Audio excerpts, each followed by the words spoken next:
Comienza esta sección que tiene por título Yo estuve allí. Tiene un título realmente un tanto pretencioso, porque podría parecer que soy el testigo privilegiado de acontecimientos que nadie más ha tenido la oportunidad de conocer o no pudo asistir, o sencillamente porque eran demasiado jóvenes, incluso ni siquiera habían nacido, o porque estaban en otro continente, o porque no les interesaba en ningún caso aquello de lo que yo quiero hablar en estos vídeos. Yo estuve allí no es, como podría parecer, un ejercicio de narcisismo o un ego trip. No es tampoco, en ningún caso, una suerte de eh, retórica de la nostalgia o la evocación absolutamente reaccionaria que todo tiempo pasado fue mejor. Asunto que sin ningún género de dudas es, en mi opinión, verdadera y completamente falso. Y aunque tuviera algún ribete de una mínima verdad, supondría que tendríamos que estar atrapados o anhelantes de un eterno retorno de lo ya sucedido, o sencillamente entregados a la tarea, por otro lado, bastante triste, de custodiar los fragmentos de un esplendor que en ningún caso ya tenemos. Yo estuve allí, es meramente una aproximación absolutamente diletante y en algún sentido divertida o espero que diferente a lo convencional a algunos sucesos o algunas anécdotas y peripecias del mundo del arte en las que de una forma u otra me he visto envuelto o que he contemplado como un espectador sin pena ni miedo, sin entusiasmo ni meramente entregado a la absoluta irritación o con la sensación de que aquello debía ser destruido y desmantelado de forma inmediata. Yo estuve allí, me va a llevar a comentar o a hablar, a improvisar, porque así va a ser, eh, pues estos minutos, en torno a 10 minutos,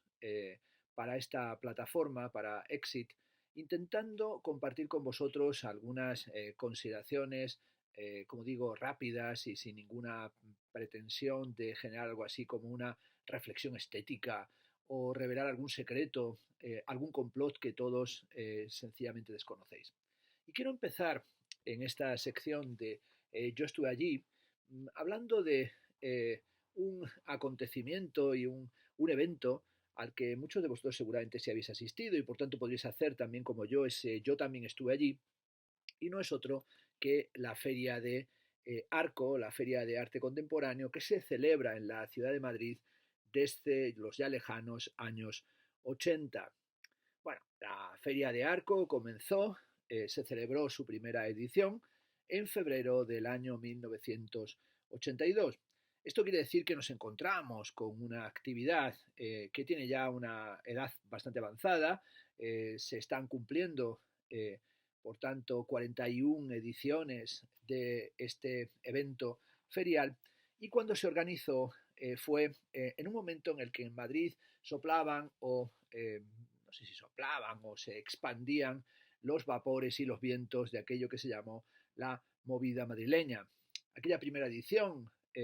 estuvo capitaneada, organizada por Juana de Aizpuru, a la que le cayó el sobrenombre de Juana de Arco, que por lo que he podido comprobar en un documental que recientemente echaron por la televisión, parece ser que ese apelativo no es algo que lo considere denigrante, sino que parece que lo saca con el orgullo de haber estado al frente de esta institución o haber permitido que comenzara a desarrollarse.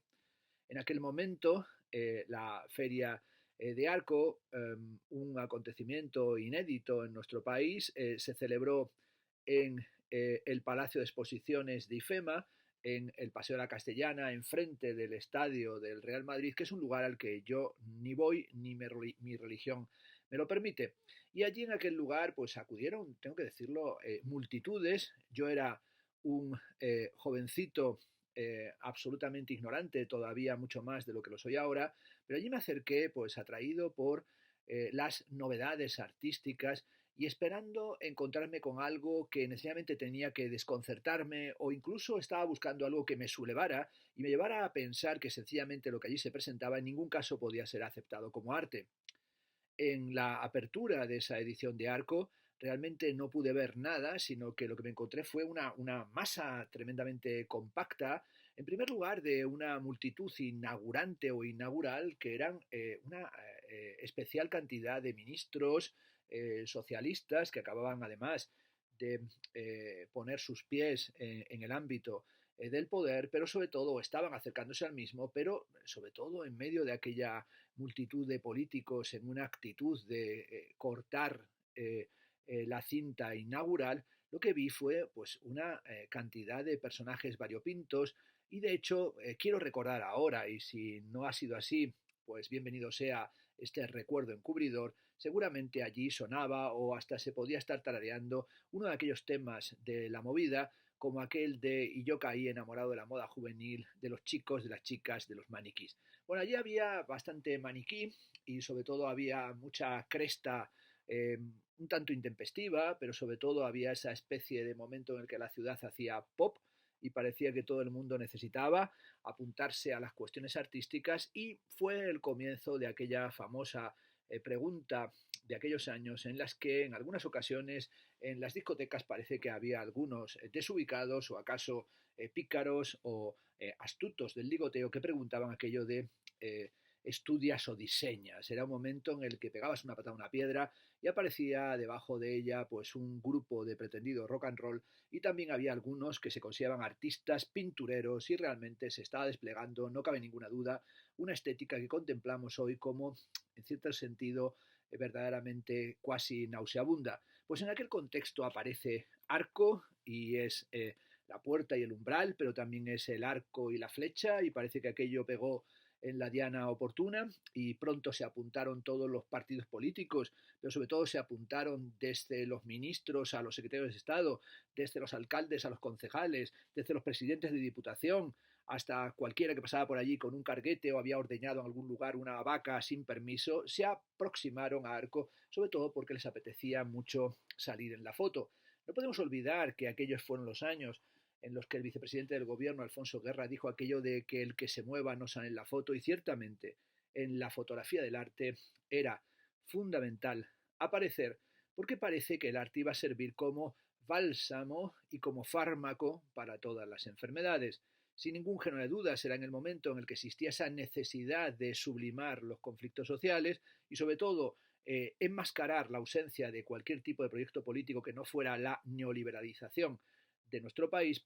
por medio de esta idea de que estábamos adquiriendo un carácter eminentemente cultural y sobre todo que teníamos un proyecto que, entre mil comillas, se diría que tenía carácter progresista. Pero tú a saber lo que entendían por progresismo, si era sencillamente el progreso que hace uno para apalancarse en la barra de un bar o sencillamente que agarraba rápido un carguete al que muchos se atornillaron en aquella época y realmente allí sí tuvieron algo más que el arco, tuvieron todas las herramientas y tuvieron todo el cinismo que les ha permitido a muchos de ellos desde entonces sobrevivir y subsistir en el contexto del arte como auténticos cínicos o por llamarlos de la forma que les corresponde unos chupópteros. Bueno, en este momento, como decimos, del año 1982 comenzó Arco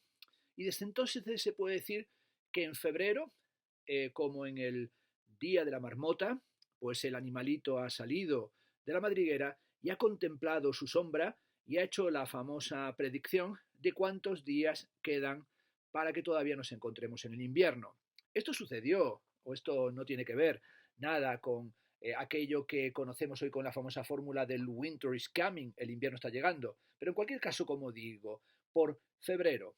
en estos momentos de un intenso y maravilloso frío, regresa siempre Arco y tenemos ahí a esas huestes artísticas que están dispuestas a dirigirse al campo de las naciones, donde se celebra desde hace años, ya no a encontrar lo nuevo, lo desconcertante, la potencia del arte contemporáneo, sino en realidad se dirigen allí para lo que podríamos llamar el innoble arte y el ejercicio rutinario del abracismo, es decir, para abrazarse los unos a los otros como si llevaran siglos sin encontrarse, pero sobre todo para intercambiar tarjetas y hablar en lo que se llama o llama Ito Steyer latín internacional de discoteca y decir aquello de nice to meet you y sobre todo pronunciarlo de la forma más macarra posible, tratando de decir tendremos que vernos y cómo no, nos veremos, Dios mediante, incluso aunque seamos ateos, en el próximo arco y sobre todo tendremos la oportunidad para reafirmar nuestra convicción de que el único arco existente es este y que o pasas por aquí o no vas aparentemente a ningún sitio.